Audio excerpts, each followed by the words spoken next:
ากเพลงนี้มากับสายลมบอกความประทมทุกข์แน่นในหัวใจ ถึงใครคนหนึ่งที่อยู่แดนไกลจำเสียงนี้ได้หรือไม่ก็ใครเล่าเคยร้องคลอป่านนี้แก้วตาหลับหรือยัง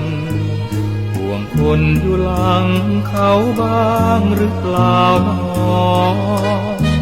หรือลืมว่าใครคนนี้คอยรอด้วยหัวใจที่ฟอสุดท้อและน้อยใจ